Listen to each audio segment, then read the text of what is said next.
GM, welcome to Web3 Academy, a place for entrepreneurs, businesses, and creators to explore and learn how to use Web3 to transform business models and build thriving communities. I'm Jay Bird. Unfortunately, Kyle's not with us today. He's off meditating, getting deep, but we're still here. I'm still here with you to make sure I keep you on the forefront of technology so that you don't fall behind. On today's episode, we're diving deep on a doer spotlight, talking about the NFT metadata problem that nobody is talking about. Very quickly, metadata is the piece of an NFT that is the picture or the video or the GIF. It is basically the piece outside of the token. So when you have an NFT, you have your token, which is on the blockchain, which is immutable, which confirms your ownership. But then you have to also attach that token to an image of a Bored Ape. And where is that stored is the big question. Where is that image of the Bored Ape stored? And how do we make sure that that is secure and safe and immutable in the way that blockchain enables? And not many people realize currently over 40% of these images are not stored in safe ways. And this is a big problem because it's not secure. Millions of NFTs are not secure currently. So we're going to talk about the current state of NFT file storage and how IPFS solves that. If you don't know what IPFS is, you're going to learn all about it in this episode. We're also talking today about the future of NFTs. We're talking about use cases around token gating. We're talking about NFTs as apps. What? NFTs as apps? What does that mean? Okay, you better listen in, the future of that. We're also going to talk about attending hackathons as a non-technical and what that is like and how you get your feet wet. And we're going to talk about building a company from startup in your mom's house to raising $20 million. And here to discuss with us today is Kyle Tut. Kyle is the co-founder of Pinata, which is the leading NFT media management platform, and recently raised $21.5 million in funding from investors, including Greylock, Pantera, and OpenSea. Kyle, welcome to the show. Super excited to have you. Yeah, happy to be here. Let's jump in by you telling us a little bit about your rabbit hole story. I know you got an interesting story about how you got into the space, attending hackathons and getting into the weeds and making sure you're in the right places. And maybe that'll lead into how you developed and created Pinata. Yeah, for sure. So actually, I'd love to even go further back in kind of my story and start with I originally wanted to be a car mechanic. Which is not like it's not like a grand aspiration. And so when I was like 7 years old, I told my mom I wanted to be a mechanic. And she said something pretty profound at the time and has obviously stuck with me all the way to today, which is she said, Kyle, it's okay if you want to be a car mechanic, but make sure that you own the mechanic shop. And like that framing to me has always been extremely powerful because obviously you get a bunch of agency and autonomy and no matter what you were doing, it's very powerful if you're actually the one that's running the mechanic shop. And so that kind of framing is ultimately what led me to quitting my job in April of 2017 and jumping into crypto full time. At the time, 2015 is actually 2016, I'd bought some crypto, but I'm not like a trader. I'm not like a finance guy. Obviously, from the mechanic story, I've always kind of had this desire to start my own company. And so when I quit in 2015, 2016, I'm learning about crypto. Like I got some Bitcoin.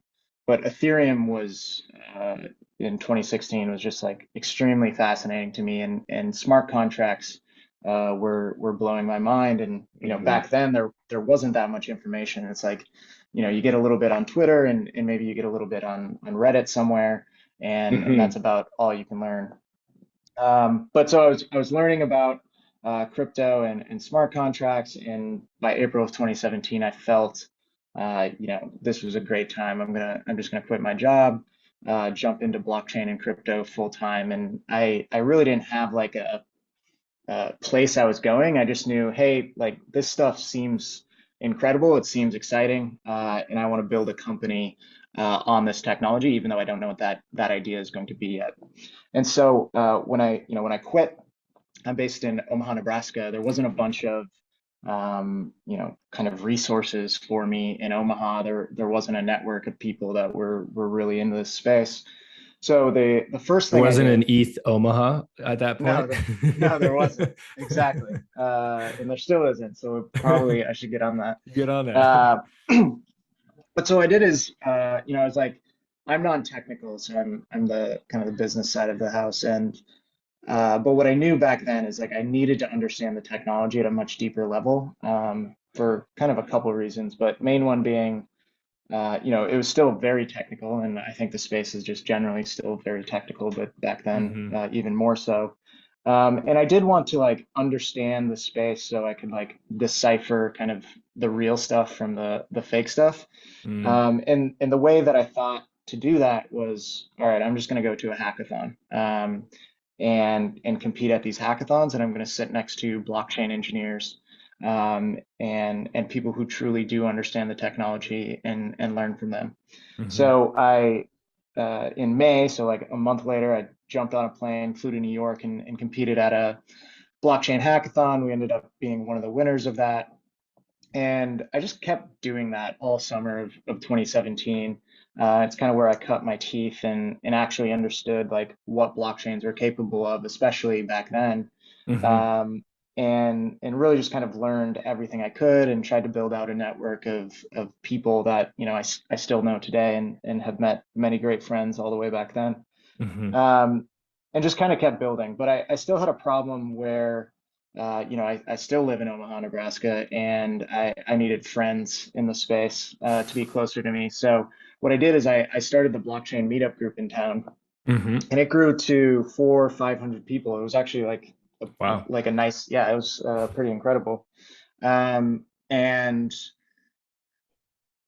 when I did that, my co-founder Matt was one of the first people to reach out to me, and he was like, "Hey, let's go get drinks." And he's a software engineer. Was working at a dev shop in town, and I was like, "Hey, you should come with me to these hackathons." Okay. And the first hackathon that he came with me to was actually ETH Waterloo, the first ETH Waterloo, and that is where CryptoKitties launched. And Hmm. so we saw, kind of the genesis of NFTs all the way back Mm. in 2017, and Matt and I's story, kind of tracks right with NFTs from essentially from day one, and it's always been a part of our story. However, that's not like where we were at the time. At the time, we just met, and I was like, hey, we should go to these hackathons, but we should also start a consulting business, and let's Mm. build smart contracts and blockchain applications and Hmm. those types of things. And so we were doing that, continuing going to hackathons, building applications. And through all of that experience, so going to these hackathons and building, is where we realized that storing data on chain is just super expensive. So Mm. at the time, if you wanted to store 1 GB of data on the Ethereum blockchain, it was going to cost something like $4 million, or just like, yeah, just like obviously a ridiculous amount.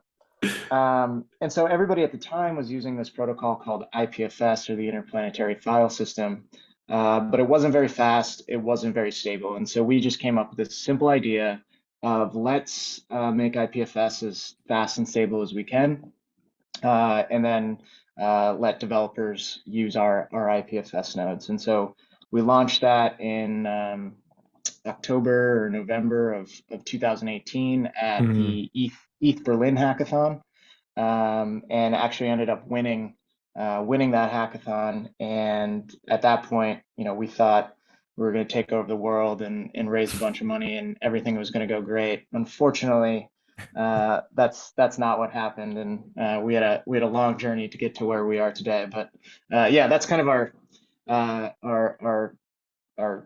story. That's where it kind of like starts. That's where the we were trying to find our way, and then Pinata Yeah. launches, and then we had another 2 or 3 years of hard grinding. But I'll stop there for now. We'll get into that for sure. First of all, what's your mom's name? Vicky. Vicky. What incredible advice. Just Yeah. incredible advice to own the mechanic shop. Yeah, Like because she wanted me to be like an astronaut or like reach. Not that there's anything wrong with not that there's anything our wrong with yeah, you.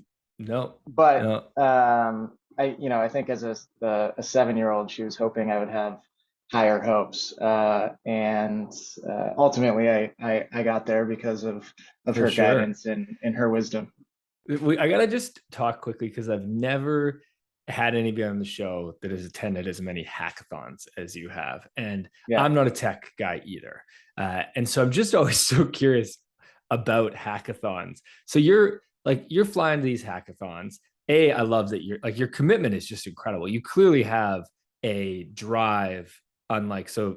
Shout out again to Vicky and to your dad as well. Like they gave you a drive because yep, to hop on planes and fly all over the world to go to these hackathons, especially as an American, when I know a lot of Americans don't necessarily fly outside of America. So, yep. you were going for it.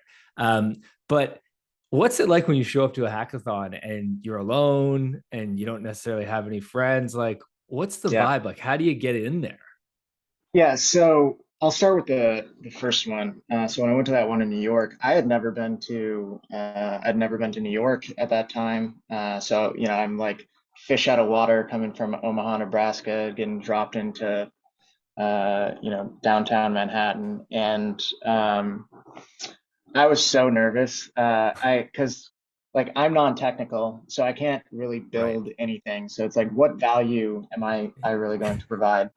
And so I just kind of showed up, and I just tried to talk to as many people as I could. I Mm-hmm. kind of like mentally prepared myself for like, all right, when you get there, you just talk to everybody and then try to Mm-hmm. like get on a team. And ultimately, I found two developers, and Dion and Zen were their names. And I was able to, get on their team, and essentially all I did is kind of help with ideas, Mm. and did the pitch deck and ultimately the pitch, and they Mm-hmm. did all the hard work. But yeah, it was like super anxiety inducing back then. But what was cool is then Dion, Zen, and I started going to hackathons together. So like then Uh, that summer we were traveling together as a right. group and competing. Um, and then like from there, you kind of understand the construction of hackathons and how they work. It's kind of like a game almost, or Mm-hmm. I'm big into motorsports, so I kind of think of it like a weekend at the races where Right. you kind of there's a structure to it. There's definitely a way Mm-hmm. to be good at them.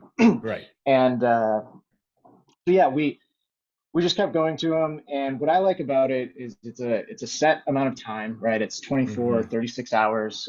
You don't sleep a lot. Everybody's kind of in a haze of Just drinking either. Red Bull and drinking Yeah, coffee. exactly. And there's just a lot of great ideation that happens, Right. even if it's not related to the project you're working on or the project Mhm. somebody else is working on. There's just a lot of ideas that are being shared and are kind of flowing through the environment, and it's just a ton of fun. And we've launched a product. Well, we launched Pinata at a hackathon, but we've also Mhm. since then go to them and actually launch products Oh, at interesting. these hackathons and use them as kind of this tool to, number one, just like get things done that maybe we're putting off, Yeah. or like we just want to test something out. And yeah, I just think kind of the specific timing and nature of hackathons leads to really interesting concepts. And I do think it's kind of like this niche environment, Hmm. where really kind of niche ideas can start, and then like you take them out of the hackathon and you kind of build on them and try to mainstream them from there. But Hmm. yeah, Hmm. just a great environment. They all have their own kind of flavors and concepts, and yeah, I recommend anybody go there.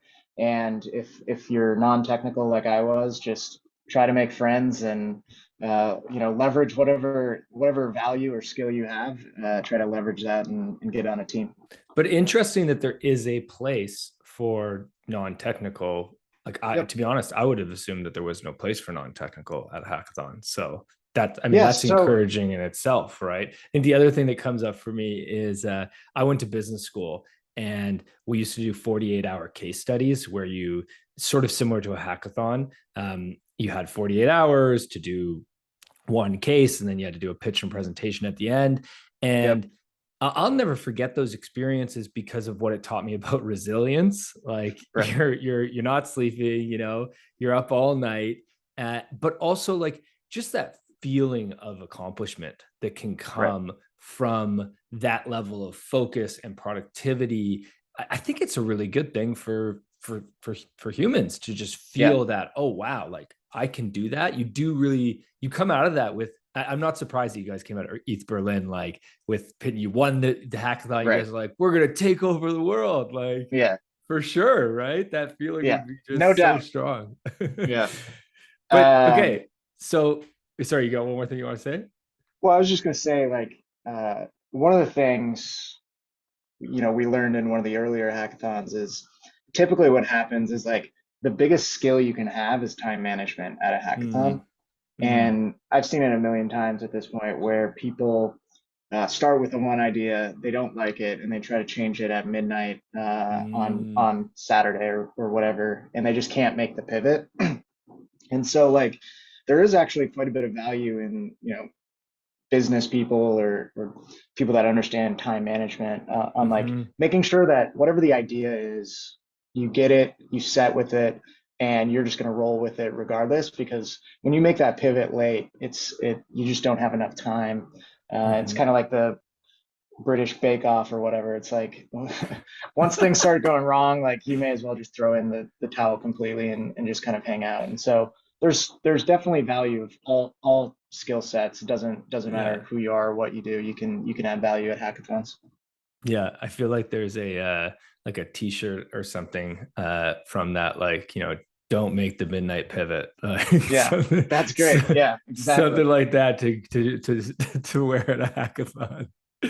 Okay, well, so let's fast forward to where we're like to today. I want to Yeah, get into Pinata and the raise and everything you guys have built. But before we do that, I just want to set the stage a bit here for really the current state of NFT files. I want to talk a little bit about what is IPFS. You mentioned that interplanetary file system. I just think that's yeah, one of the best acronyms of great all name. time.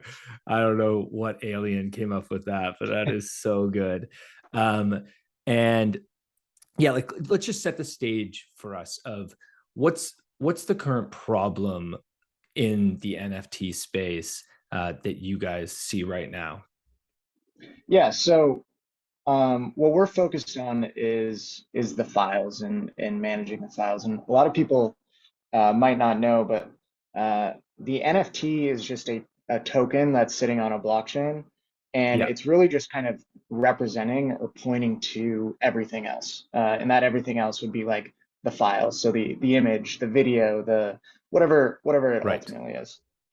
Um, and so we're focused completely on that everything else kind of portion of the NFT. So the images, the files, the videos, and whatever the data ultimately ends up being. And what we've seen is people want to keep pushing the boundaries of what NFTs are and what they're going Mm-hmm. to be. And to do that, you have to kind of have um, a lot of infrastructure. So at the end of the day, we're a dev infrastructure tool, if you Mm-hmm. will, that helps Mm-hmm. developers distribute media, distribute content at scale. And if you think about what we've done with Web3 is we've said, all right, we're not going to, I always kind of like to say you can't sell a YouTube link as an NFT. Um, and it's because number one, you don't want ads obviously related to your NFT that you can't control, but you're also not controlling the environment, right? It's the Right. YouTube's environment. It's not your NFT project's Yeah. environment. Um, and so with that, when you try to serve content at scale to a million people or a billion people, Hmm. Web2 platforms got really good at it, right? So Right. Instagram's really good at it, TikTok's really good at it, YouTube's really good at it. But these NFT projects don't have that technology and that scale. And so, what we try to help them do is be able to serve content associated with their NFT at scale, make sure that it's secure. There's some security properties that IPFS helps with and that we help with to ensure Hmm. that the data or the files aren't changing, and Hmm. making sure that everybody is getting what they're supposed to be, and there's I'm sure many people have heard of kind of like the fraud in the NFT space. Hmm. IPFS can certainly help with a lot of that, and so yeah, it's just kind of like figuring out all those edge cases and all of those uh, difficult things that when we started with NFTs in 2017, 2018, nobody would have thought of. So yeah, So then, so just to clearly understand this, the the current infrastructure of, so let's pick a Board Ape Yacht Club. Let's pick a popular project. So the token itself is on chain, yep, but the image of the ape is not on chain, because as you mentioned before, it would cost $4 million. Probably doesn't cost $4 million anymore, but it, to have yep, the gigabytes necessary to have that much media on chain is just not worth it, right? right, So that image is off chain. yep. And the challenge with that is, if that image, if my ape, for example, is off chain, what some people have done to store that is they've stored it just in Web 2 ways, correct? They've just, Yeah, just yep, just like on a regular cloud or like AWS or any kind of cloud system, right, even like a Dropbox, right? right. And the problem with that is you don't have a way to uniquely prove that that image is what it's supposed to be. And so what's unique about IPFS is when you upload content to IPFS, it generates what's called a content identifier or a CID that is unique to that file Mm, or that data. mm, And so what you do is you take that ID and you embed it into the NFT, and now you have a link between the NFT and the content or the data, mm, and you can always verifiably prove that it is what it's supposed to be. And if it's not, you can prove that as well. And so it right, adds this verifiability to the data, to the content, to prove that you are buying what you're supposed to, whether it's a Bored Ape or any other NFT content. You're able to actually prove that out, and you can see that and verify all of that.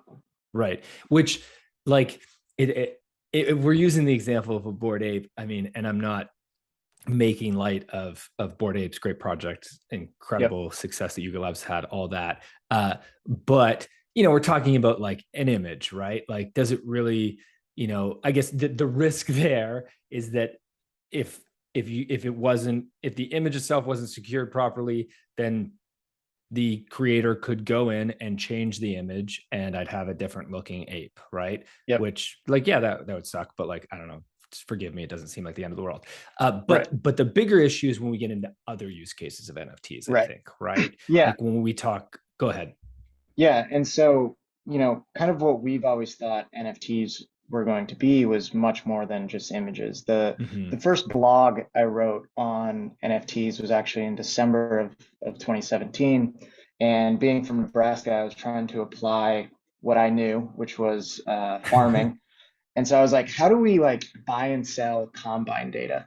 So like combines have like data that's just constantly flowing off them related to field yield and like Okay. GPS and all this. Forgive me, Yeah. I'm not a farmer. What's a combine? Okay. Those big green tractors that like Okay. drive through and like pluck up the corn. Okay. Yep. Cool. those things. And I was like, how do we take this data and then tokenize each acre with an NFT, and then you can like buy and sell the acre information based on that. And so the first application I used for it had nothing to do with images or videos. Mm-hmm. It was data, and data is extremely valuable. And Mm-hmm. so when you start running NFTs forward beyond just kind of images, what you realize that NFTs are doing is they're just transacting data between parties, right?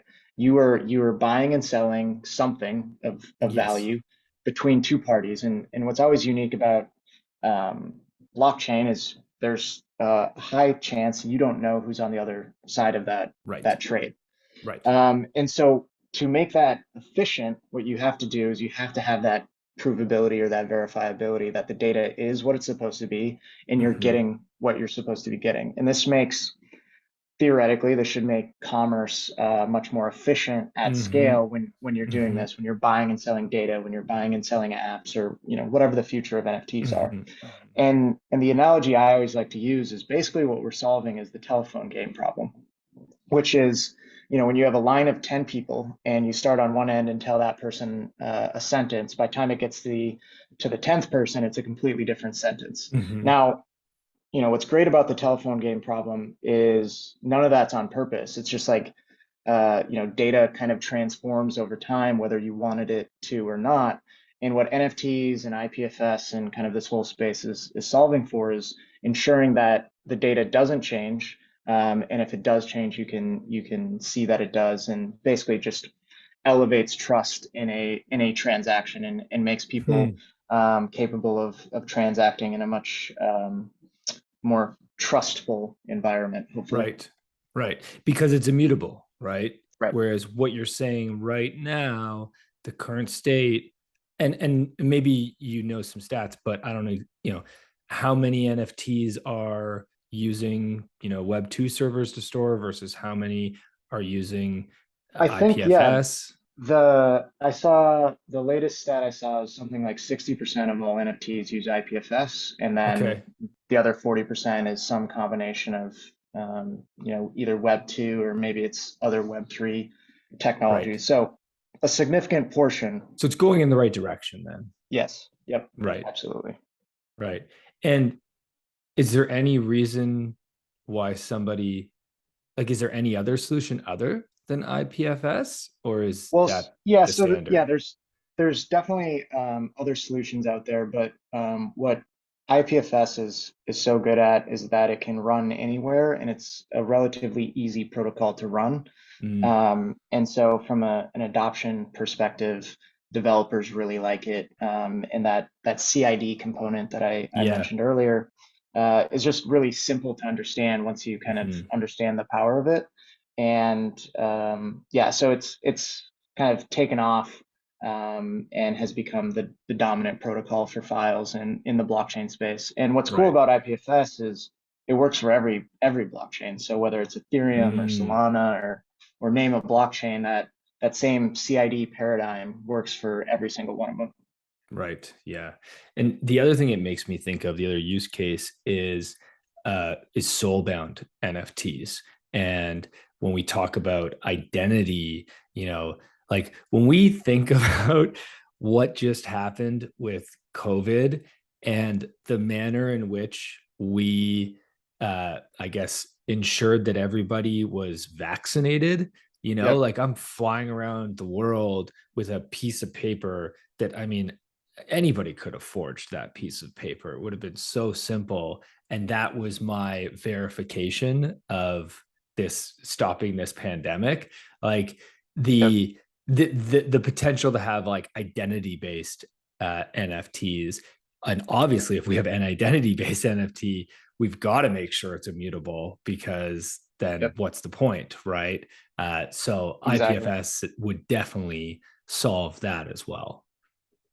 Yeah, and what's interesting is the digital world is actually much easier to prove that the content is or the data is what it's supposed to be. Right. Uh, in your example, where it becomes difficult is real world things are actually much more difficult to prove that they are something, and then like attach them to the NFT without the NFT becoming disconnected from it.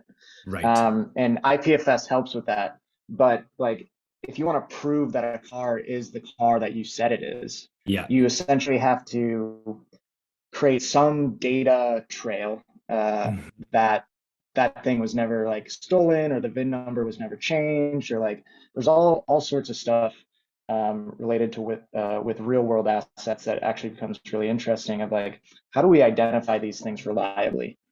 People, we can do thumbprints, we can do eye, we can do facial recognition, but all of those are kind of actually gameable as Mm. well. And so you got to think kind of outside the box of like, what is something that like absolutely cannot be spoofed or changed? And then you take that data set, upload it to IPFS, and then you attach it to an NFT. And then you have this like nice little supply chain of data related to whatever it is we're trying to prove. Right. Wow. You guys are really thinking deep about this stuff. Uh, Yeah, I've so been thinking about this for, 6 years now. So which yeah, is which is like that's got to be, what is that, 60 years in crypto time?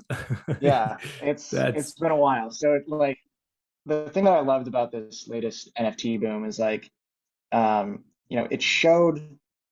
I always kind of thought of it like performance art, where it's like, we were kind of arguing over somewhat silly things. I feel like when it's related to art or art NFTs or game NFTs or whatever, and property rights hmm and ownership hmm and intellectual property and all that stuff. Um, but like I think generally speaking, they're all hinting at problems that are real and are coming. And as we apply these concepts to more and more things, we're going to have to think through a lot of the stuff that people were thinking through in this bubble. And what we ended up with is a lot of smart people dumping into this space and hmm taking their perspectives and applying them. So that's super valuable to move the space forward. Yeah. Yeah, completely. All right, I want to chat a bit about Pinata, and where, sort of, we talked about your story up to winning ETH Berlin and launching Yep. Pinata, but take us a little bit through about, and you don't have to go back to the early days of Pinata unless you want to, Oh, it's my but favorite. It's my favorite time to talk about. It's because okay, well, it take was us. miserable. Yeah, it was dude, Why it is was that? hard, man. Because the grind is hard, or because of the crash, the last crash that happened in Yeah, 2018, or there were a bunch of factors. So, we launched at ETH Berlin, which I said was October 2018 or something like that. We won, thought we were gonna, take over the world, raise a bunch of money. And the problem was, there was two problems. One, it was crypto winter, so we were in a downturn. yeah. People were coming or like getting out of the crypto space. The hype was wearing off from the ICO Mhm. boom, and all that kind of stuff. So that was one issue. The other issue was we didn't have a market or a use case. So in Mm, October of 2018, NFTs were not like a real thing. Nobody was building with them, and it was a very, very, very small community. There's like, one person out there that was like uploading cat pictures and attaching them to NFTs, and that was like about it. And so, um, we didn't have a use case. Nobody was really right. storing data off chain. They were mostly just kind of like building token use cases on chain, and we had Mhm. no customers essentially. And I always talk about it like, we were right. It's just like when you're right and you're early, it's the same thing as being wrong. And so we were Mm, wrong for 2 years essentially, mhm. until the market kind of found us. Now, what we did in the interim is Matt and I survived. So like we did everything possible just to like keep the lights on and make sure we can keep working on Pinata, including like we were doing consulting on the side to like, and then just putting that money into Pinata and everything in it. I was living at the time in my parents' basement because I had to like cut burn as much as possible. I didn't know how long this was going to take. I remember there were definitely times like I broke down of like this is way harder way harder than I thought it was going to be. But in that time period from 2018 all the way until 2020, the one thing that Matt and I kept doing is we kept going to these hackathons, Mhm. and then Matt built Pinata, right? He was like making sure to scale it and those types of Mhm. things, adding new features and whatever. What I was doing is just in this office, and I was calling everybody I possibly could in the space, just constantly. Every day I would call, 3 to 5 people and try to understand why they would or wouldn't use Pinata, why they would or wouldn't use IPFS. And Mhm. we were just constantly kind of outbound calling, but then we were also talking to the little users we had, which was like less than 1,000. We were trying to talk to all of them constantly. And so we've always been very customer driven, and we Mhm. always talk to customers as much as possible. And through that, we then took all of that information and we blogged about it. And our blog goes all the way back to 2018, and it's just chock full of information and really good insights. And what we saw is in 2019, we saw people were starting to build NFTs, and like we're actually doing interesting Mhm. things with them. And we were able to identify that and start writing about um, how to build NFTs using Pinata and things like that. And so Mhm. when COVID hit, NFTs like really started, like developers really started building a lot of them, and a lot of us looking at us and using our blog and using our technology to build their NFTs. And so as the space took off, we took off directly with it. But we still didn't have like a business model, which is a bad like startup 101. We somehow needed to make money, and so we figured out kind of our business model in 2021, and we're able to start making a nice amount of revenue with the users and customers we had that were building in the space, and have been able to grow significantly since then. I think in 2020 we were 4 people. 2021, the beginning of the year, we were 4 people. We ended at like 20, and now we're I think at 40 people or 40 plus people. And so yeah, it's just been kind of a crazy ride, and it's been a lot of fun. And the cool thing is we do get to work with so many interesting projects in the space. Mhm. We're involved with uh, most major NFT projects and marketplaces. So we do get to see quite a bit of innovation, and are still, regardless of the prices of NFTs, we're extremely excited about where the space is going to go. Mhm. I mean, this is the time when, to be honest, I'm excited about this time, right? Like, sure, we're in crypto winter, NFT winter. All of our bags are way down, but this is when all the speculators get pushed out and the builders stick around, and this is when the real innovation happens. But I just gotta go back. So you really you were early, like you said, and so you had to grind and survive Yeah, for a few years there, just going to these hackathons and staying positive. That's a tough one. But now you've just done this big raise, and yep, am I getting these numbers correct? You've got 240,000 users worldwide, over 120 million files pinned uh, on yeah, IPFS. Like, incredible, the the growth once the market caught up to you. So you were lucky right, in a way that thankfully you stuck with it. yeah. Thankfully. Like, I mean, so if we didn't grind for those 2 years, we wouldn't have been there, and Yeah. I don't think anybody would have identified what we were doing and came up with the concept if we weren't there early. So essentially, like, I don't think you could have entered the market in 2020 when stuff started to take off and would have been as successful as we have been today. You really kind of had to be there and understand what was going on and have kind of all that context to what the market was and where it was pivoting. The other part of that story is like I was pitching VCs the whole time, right? From Okay. 2018 all the way. In 2020, I kind of stopped and gave up, but um, like it was just no after no after no. They didn't even understand like what we Right. were doing. I've went back and actually looked at looked at some of the decks, and we don't even talk about NFTs because I refer to it as gaming because like CryptoKitties was, the use Right. case. And it was like we couldn't talk about NFTs because the VCs didn't even know what they were, Didn't know. right? And so it was just something you couldn't even pitch. So yeah, it was definitely yeah, a long overnight success, as they say. So just to, uh, because you just raised, and I don't want to dive too deep into this because I want to talk about token gating and uh, asset NFTs versus consumable NFTs and Yeah. apps as NFTs. There's all these other topics I want to, but just because you just raised, any advice or takeaways from doing a raise and from finally getting in front of VCs and being able to pitch them?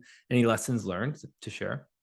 Yeah. So my story is probably not as uh, kind of as good as maybe some other people's, but I never actually got a yes from a VC that I reached out to.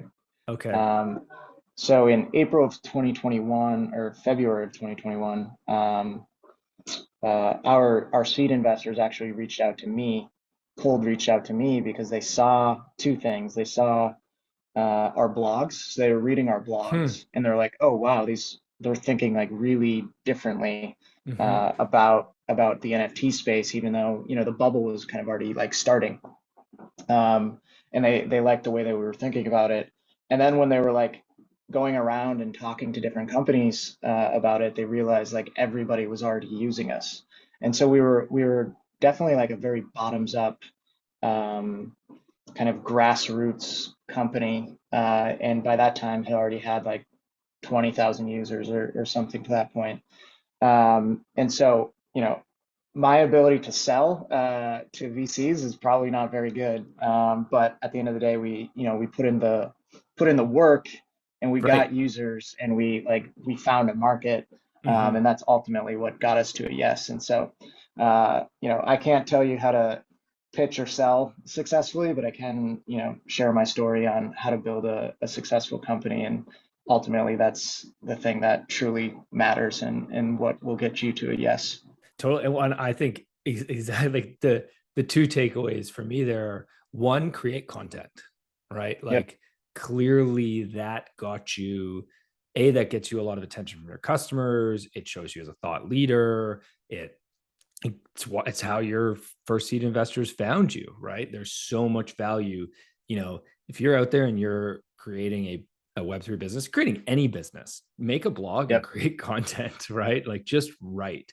But second, as you said, in the end, being great at making a pitch deck, like, sure, maybe that works. But I think, the proof is in the pudding. You just put in the work, and Yep. that's what really works. I got to ask one more quick question before we move on to the next topic. The name Pinata, Yeah. what's the story there? Yeah. So actually, there was a lot of thought that went into this. So the we had created our consulting company, and the name of it was Block Era. And what I didn't like about it was I didn't like how it was attached to the technology of blockchain. It was so specific, and the thing I was specifically thinking about is like IBM or International Business Machines. It's like IBM wasn't able to pivot into personal computing back in the day because their name essentially, there's a bunch of Mm-hmm. problems Yeah. structurally within the company that probably prevented their success, but ultimately their name was very, very specific. And if you understand like Apple and kind of how that was like a abstract kind of innovative concept back in the late 70s, Apple has been able to transcend time because their name isn't specific to a technology, right? They started with computers, and then they went to iPods. They kind of had their jobless years there, and Mm-hmm. then they went to iPods and then iPhones, and as they move on, Apple as a brand is always able to transcend the technology underneath them. And I was really kind of inspired by that concept, and so I was looking for a name that was abstract like that, and I didn't want it to be related to the technology itself. And so, but I did want it to actually be derived from the technology. And so with IPFS, what you do is you don't store data on the IPFS network, you pin it. And so I was like, Mm. pinball, pinwheel, Hmm. and then we landed on Pinata. In our the other portion of this is our logo, which is like super fun. One of the things I didn't like about the crypto space at the time, and it's still even true today, is it's kind of dark and Mm. moody, Hmm.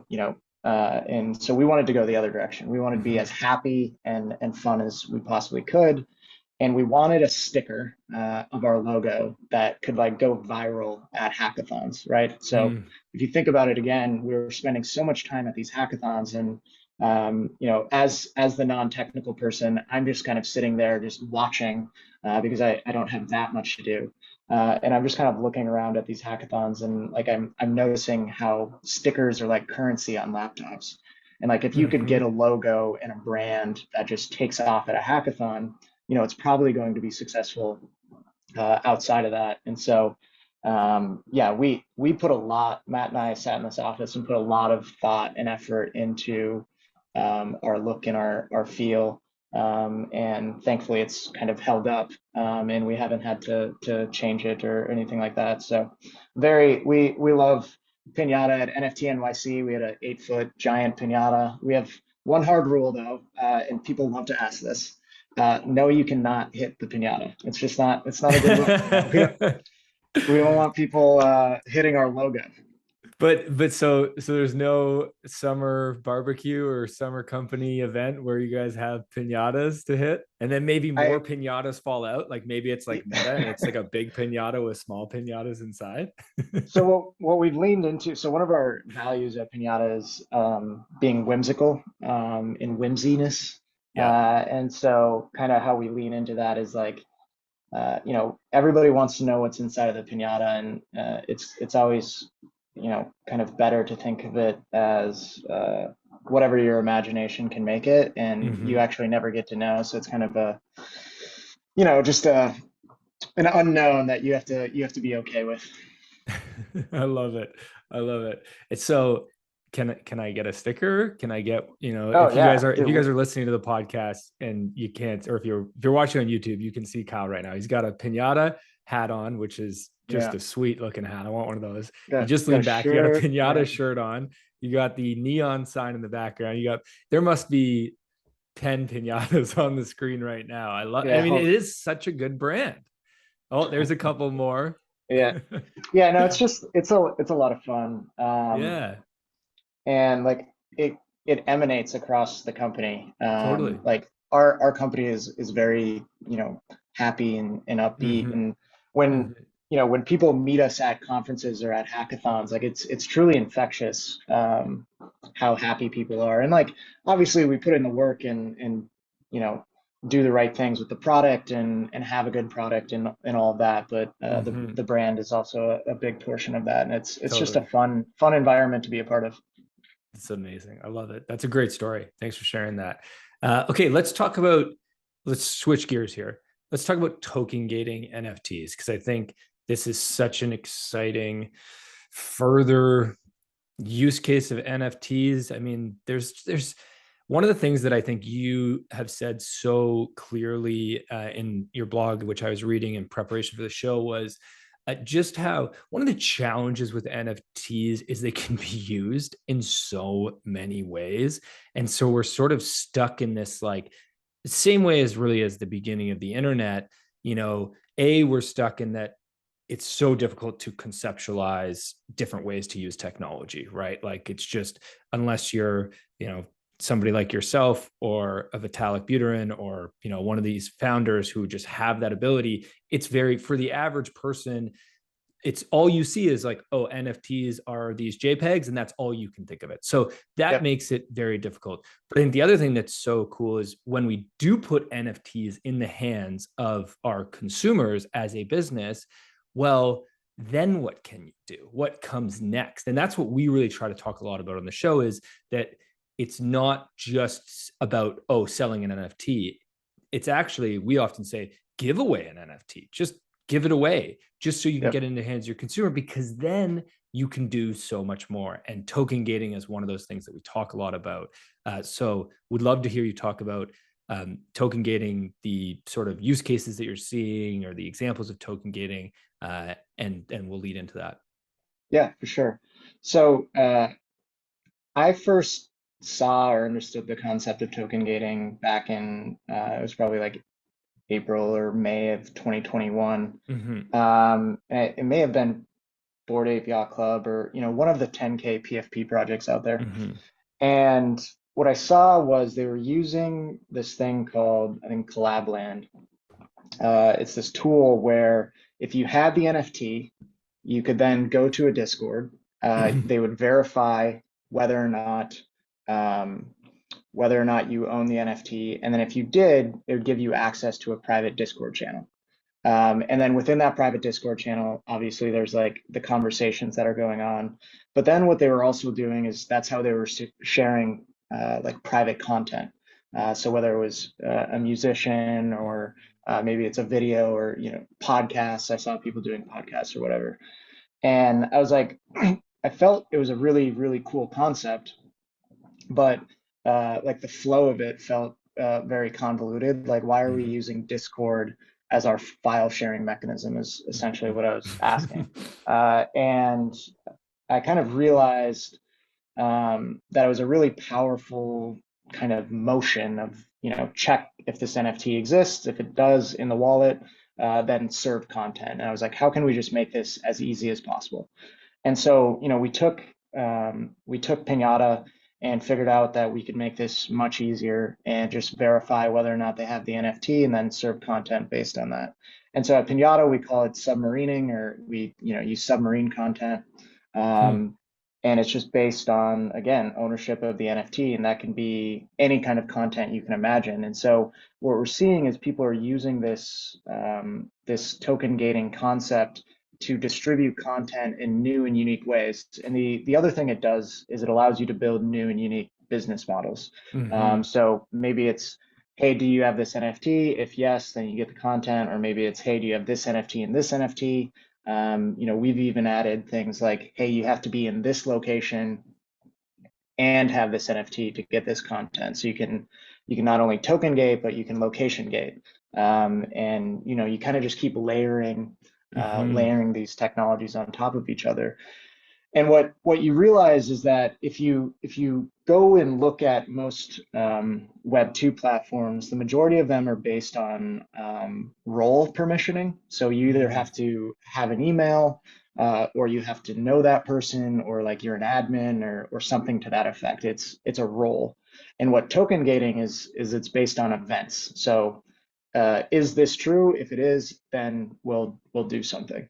And it allows you to be a lot more innovative, I think, as as a creator, a content creator that wants to distribute content. They no longer have to follow you. They can just like get the NFT and get the content. And it opens up, again, just business models that we haven't even thought of. And what's funny, like looking back on it, is in the beginning of the NFT space, there was a lot of rhetoric on Twitter that everything had to be public.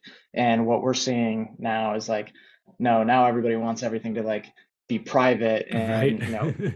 what do we do with it from there? So yeah, we love the concept of token gating and think it's going to be a major part of the space moving forward. Yeah. So tell us a little bit about submarine.me. I mean, you mentioned quickly that you guys call it submarining. You guys are so great at branding. I love it. Thanks. So this is another product that you guys have launched. Yeah, so IPFS is a public network, just like all blockchain, or Mm-hmm. majority of blockchains are public. And so what we realized is we needed some way to do private IPFS essentially. And the reason we call it Submarine is actually I spent a little bit of time. My first idea in blockchain and crypto was I was trying to tokenize intellectual property, which if you think about what NFTs are, it's very similar. I just was like Mm-hmm. way off on the implementation, of it. But um, when I was doing that, I was learning about patents. And Mm. back in the day, what companies could do is they could submarine a patent. And what that meant is you could submit the patent to the patent office, but it wouldn't become public until a Hmm. later date. And so it gave companies this like period of time to hide their patents from their competitors and gave them a like a significant advantage. And so I was I was thinking about that, and I was like inspired by this idea of like, oh, what if we put content uh, on an NFT? You can prove that the content is supposed to be there, but you can't have access to it until a later date.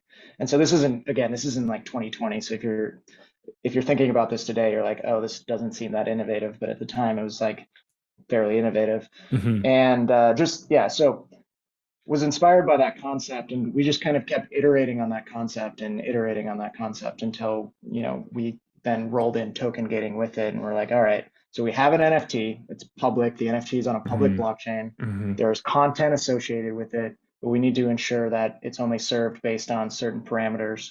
And how do we do that? So that was the first concept with Pinata Submarine, was Hmm. just making private IPFS content. And then now we have this product that we actually launched at a hackathon called Submarine.me, which just makes it basically easy for anybody to do it. So if you go to Submarine.me and use it, you can set parameters as a non-technical person. So it's no code, where you can just say, hey, let's only distribute content based on this NFT, Hmm. whether or not they own this NFT, and you can upload the content easily, like a Dropbox or Instagram or whatever, and then you'll be able to start serving and distributing content based on that. And so we're always kind of playing with this kind of idea of like, all right, we have an API which is for the developers, and that's the majority Hmm. of the people building with us. But how do we like also make this more accessible to non-technical people? And Right. Submarine.me is really our first implementation of that. Yeah. Yeah. And the use cases for that are just enormous, right? Like you Yep. think about creators who have followings on all these Web2 platforms, Instagram and Facebook and TikTok, uh, and how it's so difficult to monetize as a Yep. creator, right? The only way creators really monetize right now is they have to create another product, right? They have to go create, they create merch, or they make a course, or they have a Right. retreat, or maybe they have something access to themselves, but it's difficult for them to do that. Whereas all you have to do is you get a NFT into the hands of your customer. Now you have access to them through the knowing their wallet, and that NFT allows you to then say, okay, because you have this NFT, you get access to more of my content, which they're Yep. so great at creating in the first place, right? Yep. It's just, and I mean, that's just the tip of the iceberg. I just get so fired up about token gating. Yeah. And I mean, and I'm not the only one at NFT NYC. Shopify launched their token gating Yep. platform for their store and at the Doodles event. And if you had a Doodle, you could get access to merch through Shopify. And so there's so much that's going to come around token gating. I mean, I'm cognizant of time, so I'm going to move on to the next topic because I want to keep going because I want to pick your brain on a few more Sounds things. good. But we could keep going on token gating. Uh, not all NFTs are the same. You wrote an article about this. Break down that article for us. What do you mean when you say asset NFTs versus consumable NFTs? Yeah, absolutely. So I don't remember specifically when I wrote that. It might have been like October of 2021 or somewhere around there. And if you think of the time, like the rhetoric on Twitter is like, NFTs all have value and the value of them Mhm. are all going to go up. And which which is just yeah, not true. Let's just exactly. And so I was like, and I knew this, right? Because the reason I knew this specifically is like I had CryptoKitties from 2017, 2018, and they were worthless. I also, I created my own NFT in 2017 or 2018, and it's also worthless. Um, and so I was like, all right, NFTs are not all assets. There's no way that these things are like property that just go Mhm. up in value. And so what I did is I developed a framework for us to think about these things as some NFTs are going to be assets Mhm. and their Mhm. value is going to increase. But the majority of these things are consumables, which means Mhm. ultimately that their price is eventually going to go to zero. And the way I frame this in that blog is as a coffee shop. So with NFTs in a coffee shop, the NFT can represent, the building, the property. The NFT could represent the LLC. It could represent the lease of the building, Mhm. but it could also represent the cup of coffee itself, right? And those are not all the same things. Some are revenue generating, and some are not. Mhm. And uh, I think once you understand that an NFT can, go to zero like a cup of coffee, but it doesn't mean you don't own it, right? So like when I buy that cup of Right. coffee, and I take possession of it, I give them $4 or whatever it costs now, and they give me that coffee. I own that coffee, and for the next 20 minutes, it has some amount of value until it goes to zero once I drink all of it, right? And it's like that's not a crazy concept to most people, but in the NFT space at the time, like it was very hard to get that message out. And now that reality has kind of sunk into the space, I think this resonates a lot more. But back then, it was difficult for people to kind of wrap their not difficult, but like it was in the best interest of the space for NFTs to keep going up in price. But Right.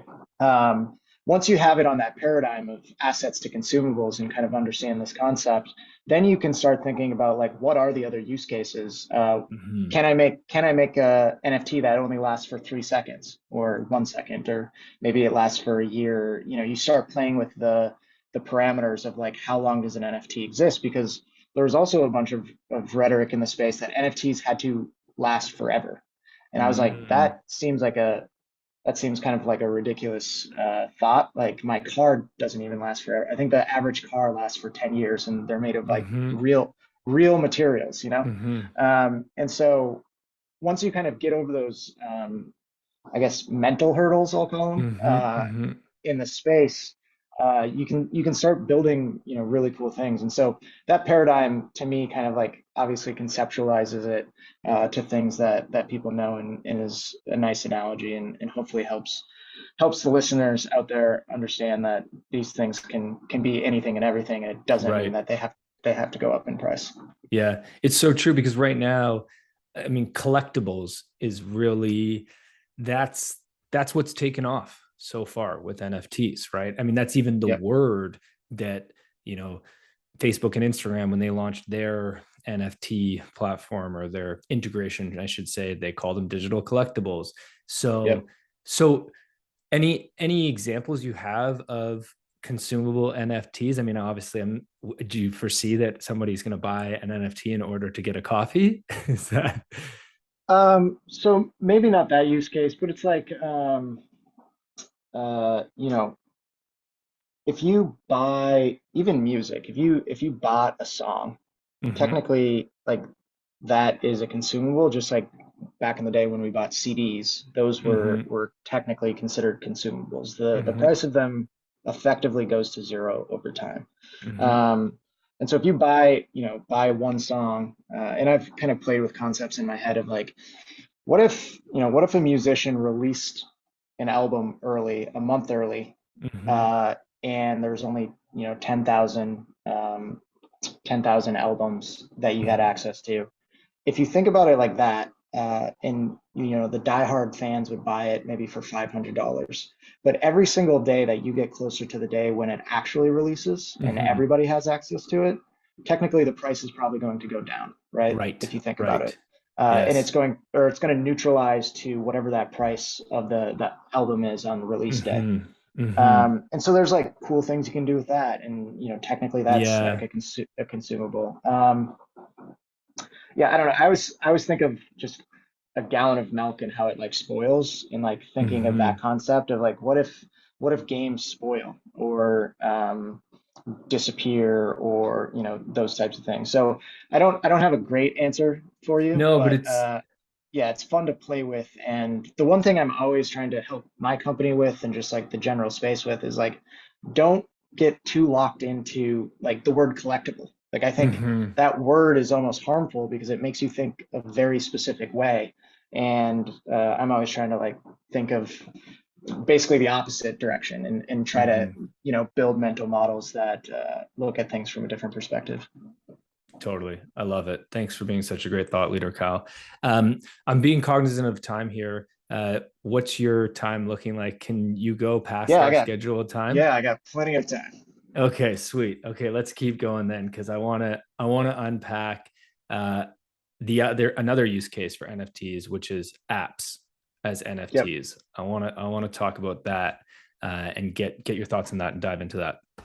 Yeah, absolutely. So again, kind of going along this line that NFTs don't just have to be collectibles or they don't just have to be JPEGs. What we saw early on is that early on in Pinata, so in 2018, 2019, we had a bunch of people that were uploading full-blown applications to Pinata and serving them through Pinata. And what we knew was if you can upload it to Pinata, you can attach it to an NFT, and then ultimately it can be an NFT. So we've always had in the background this idea that apps could be uploaded to us and attached to an NFT.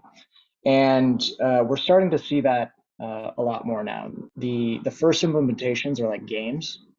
So people will upload a full like mini game, if you will. They'll attach it to an NFT and then they'll sell it on whatever marketplace they want to sell it. But we effectively think if you combine the idea of app NFTs with token gating in the permissioning kind of aspects of token gating, that all apps can be NFTs in the future. And then instead of going through the App Store or Play Store or whatever, effectively these NFT marketplaces become app stores, right? And you can get access to these apps. Now, what that's going to look like specifically, again, I can't predict the future, but you could imagine maybe you get access to a full game, maybe you get access to a level, right? Maybe there's 10 levels in a game, and I only want to play level 3, so I'm just going to buy access to the level instead of like trying to work my way through it, or Right. there are cool things that you would be able to do, but maybe going to music, maybe the musician wants a very specific environment that their music is being played in, and instead of going on Spotify and it's streaming in that direction, effectively they're serving an app to you and they're managing access through token gating to that music through an application that they've built themselves. So internally we did a hackathon, and the theme of it was app NFTs, and our business development team ended up building a CRM system app for NFTs, right? So we're trying to apply these things to as many different things as you can imagine. And the cool thing about NFTs is they can go anywhere and be anything. And so we definitely don't want to limit how people think about what app NFTs can be, but they could be desktop apps, they could be mobile apps. Again, if you can access it through a wallet, it can be an app too. So that's where we start to get really excited. But the one thing where we're still unsure about is the app attached to one NFT, and then somebody owns that app, right? That's their business. And then people buy access to it and you can see the revenue streams flowing into that singular NFT. Or is it, there's 10,000 NFTs that all hook into one app? Like, what is that construction going to look like? Yeah. We don't know yet. And we think, there's going to be a bunch of experimentation around this, but that's one of those unknown questions that we're still kind of playing around with. Yeah, because for me, that gets into this. That was going to be my question too, this is where, and quite frankly, we should almost stop using the word NFT, because it is people's thoughts of it. There's an issue with the media and the public thoughts of it, but also it's limiting to the technology, to be honest, because it's just one piece of blockchain technology. Right. We had a guest on the podcast recently. We were talking about gaming, and we were talking about semi-fungible tokens, SFTs, and ERC 1155, and the importance of that in the gaming world. And so that kind of translates for me to apps as well, because as you said, if you're going to sell an app as an NFT, is it really a one of one that you're selling with a limited collection right? Maybe for certain apps it is, because scarcity is important to your business model, and that's the manner in which you are looking to create your business. Right. But I also think there's I tokenizing apps makes a lot of sense, right? That for sure. I love and the CRM example. I mean, that's a and Salesforce has announced that they have a whole blockchain division, and Yep. that they're looking to develop some form of CRM on chain, which makes just a ton of sense. But exactly how it plays out, I think, like you said, it's so difficult to know. Yeah, and one of the things we do at Pinata is we don't, and we're lucky in this fashion, is that we don't have to know exactly what it's going to look like. We just Right. know, like, generally these are the capabilities you need to be able. We need to be able to serve an app, right? Like Yeah. that's something that we need to be able to do.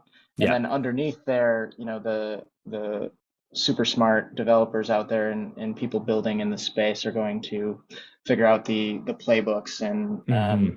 really iterate and find what works and what doesn't. So we're just Hmm. trying to help like people start thinking this way, and then they can take it Hmm. and run it and actually build cool and interesting things beyond the things that I'm thinking of. Well, but the infrastructure is really, that's the layer that we need so much focus on right now. Because the problem is, if you don't have the infrastructure layer, then you're a startup and You have to build everything you have to yourself, build right? everything. Yeah. Like that's Yep. that's Yeah, crazy. so we're all just kind of like building on top of each other, and Yeah. eventually we'll get to the end, and Web3 will be mainstream, and that'll be a lot of fun. What's so cool is when we talk about building, the manner in which we're building is this open source manner, getting back to Web 1 days, which, you and I would have been very young for, but Yep.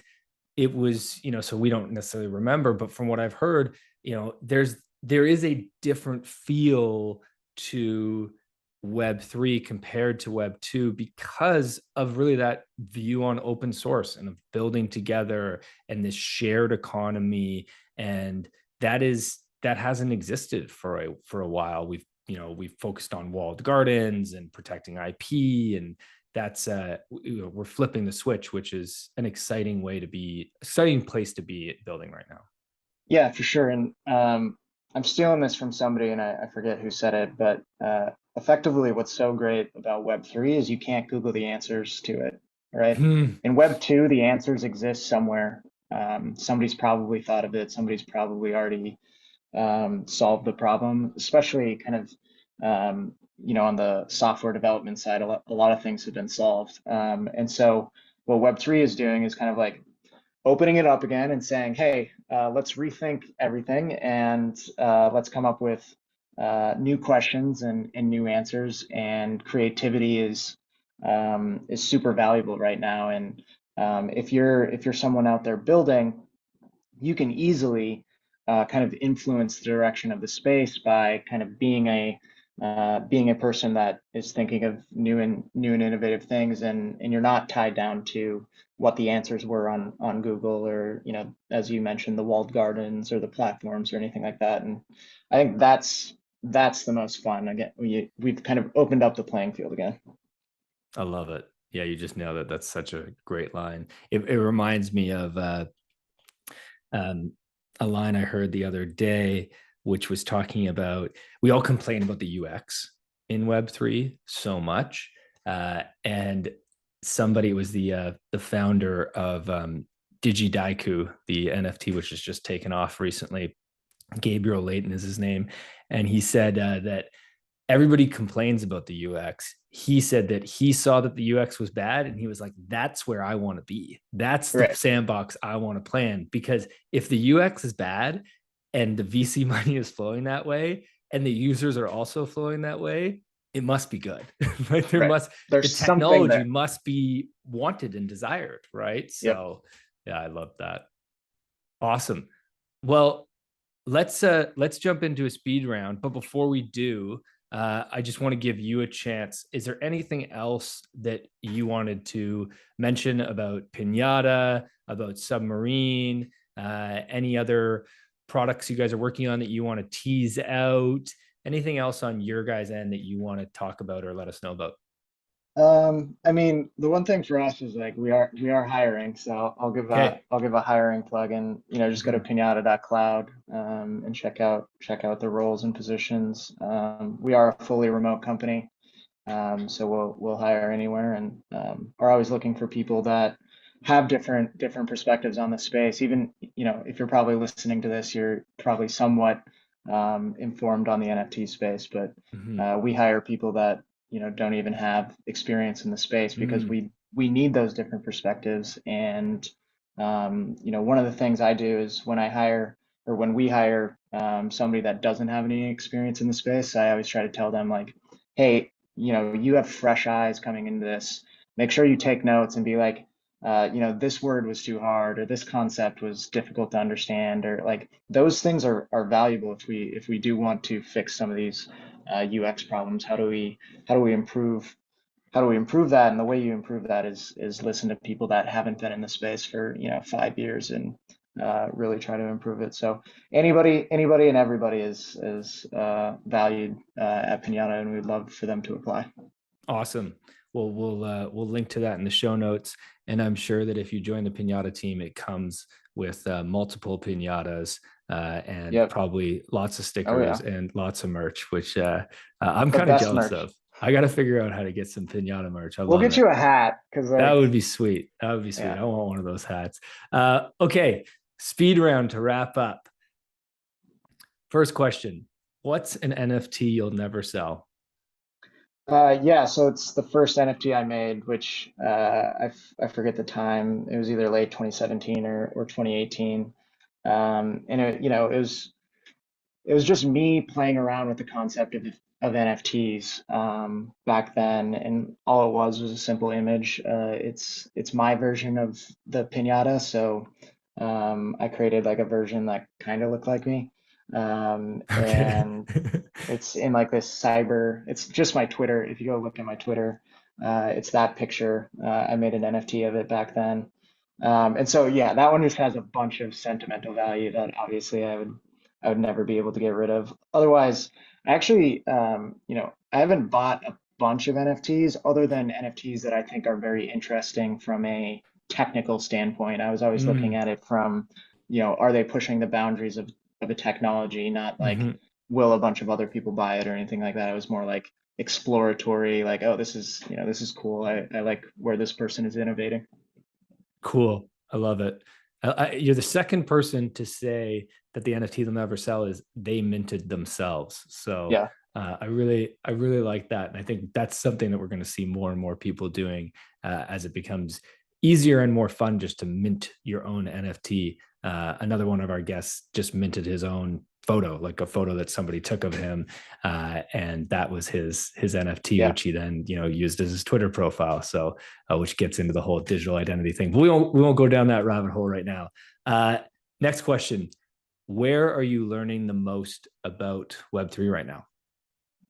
Yeah, so this is where we have a huge advantage. It's our customers, it's our users, it's the Mm, people building with Pinata. I truly believe that we have the most innovative customers in the space, and that's because we don't mint. And so we've said minting is going to happen. Either you're building your own smart contracts or you're using mm-hmm, other platforms to do it. mm-hmm, And so we get to see all of the other stuff, which is the content, the files, like mm-hmm, what do they want to do? And so because of that, we see people that are building games. We see this concept of app NFTs that are happening. And we spend all day, every day talking to our customers and trying to help them build and create that next iteration and that next generation of NFTs.